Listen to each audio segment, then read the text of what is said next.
लेकिन सती कहती नहीं प्रभु ऐसे क्यों। भगवान शंकर को वर्णन करना पड़ा।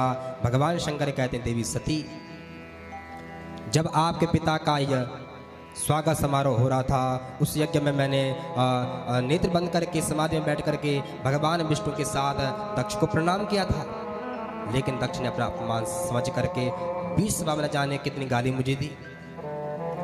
देवी सती कोई बाण मार दे पीड़ा बहुत होती है, लेकिन औषधियों के बल पर ठीक हो जाता है।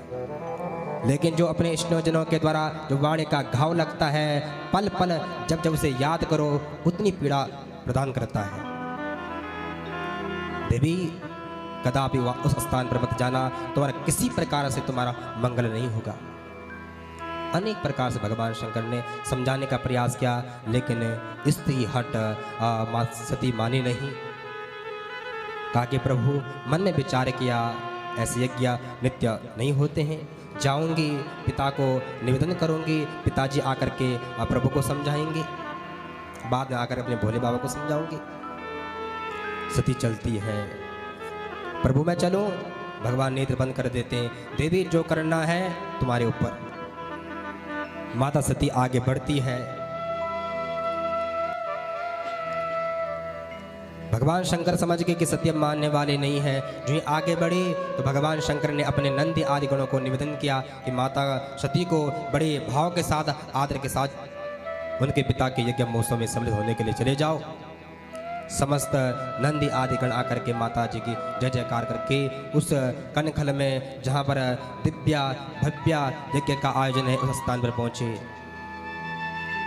जो देवताओं ने देखा, अरे सती, लेकिन जो कल तक माता सती को नमन करते थे, प्रणाम करते थे, उन्होंने अनदेखा कर लिया। माता सती को अच्छा नहीं लगा। अरे जो कल तक मुझे प्रणाम करते थे, नमन करते थे, आज प्रणाम नहीं कर, कारण क्या है? विचार किया क्या करो, क्योंकि दक्ष का आदेश है जो शिव परिवार के साथ संबंध रखेगा वो मेरा दुश्मन रहेगा। इसलिए किसी ने माता सती को नमन नहीं किया। और जब बहनों ने देखा, हृदय से लगाया, बहन तूने आकर अच्छा किया। अरे हमें मालूम है पिता ने आपको निमंत्रण नहीं दिया, लेकिन बहन तूने आकर बहुत अच्छा किया। लेकिन मन में माता सती विचार करती है, अरे इनसे मेरा क्या नाता, क्या मतलब। अरे मायके में तो नाता तो माँ के साथ है। किसी को दुख था, कष्ट था, तो माता प्रसूति को कि मेरी पुत्री नहीं आई, मेरा दामाद नहीं आया, किसको भेजूं, कैसे बुलाऊं उनको। माता सती प्रसूति माता के भवन की ओर बढ़ी। आपस में बहनें बात करने लगी, अरे बहन अगर मैं होती, पिता ने निमंत्रण नहीं दिया तो मैं तो कदापि नहीं आती। प्रसूति जो ही माँ प्रसूति ने देखा, अरे मेरी बेटी आई, हर्ष से प्रसन्न हो गई और बेटी को गले से लगाया। माँ को नमन करके पिता से मिलने के लिए सती मैया गई, और जो ही देखा पिता ने देखा तो अनदेखा कर दिया। माता सती अपना अपमान सहन गई, लेकिन जब यज्ञ मंडप की ओर देखा, छोटे छोटे देवताओं का भाग देखा, लेकिन भगवान शंकर का कोई भाग नहीं। क्रोध में हो गई, अपना अपमान तो सहन कर गई, लेकिन अरुद्र भागम तमवेक्षचाध्वरम पित्रा च देवे कृत हे ललम विभू।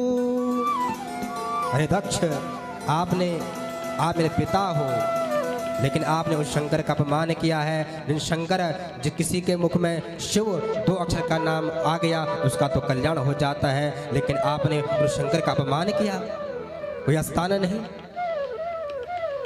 क्रोध में माता सती, आपका नाम दक्ष है, दक्ष का अर्थ होता है चतुर होता है, प्रवीण होता है, लेकिन आपने महामूर्ख पिता को अमूर्ख कह दिया। बहन कितनी पागल थी पिता के प्रेम में आकर के, इतनी पागल थी पिता मुझे अपनाएंगे, स्वीकार करेंगे, पति की आज्ञा का पालन नहीं किया, और आज आपने उन पति, उन्हें मेरे भूत भावन भोलेनाथ का आपने अपमान किया। अनेक प्रकार से आपने उन शंकर का आपने अपमान किया। और मैं चाहूँगी अगर वापस लौटती हूँ तो शंकर जी कहेंगे, कहो दाक्षाणी कैसा आपका स्वागत हुआ उस यज्ञ में, तो मैं क्या कहूँगी। नाता कब तक है? जब तक यह शरीर है, और जब यह शरीर समाप्त हो गया तो किस बात का नाता। तो माता सती ने अपने योग बल पर एक दिव्य ज्योति प्रकट की और उस ज्योति को प्रकट करके अपने शरीर को समाप्त कर लिया। सती महारानी की।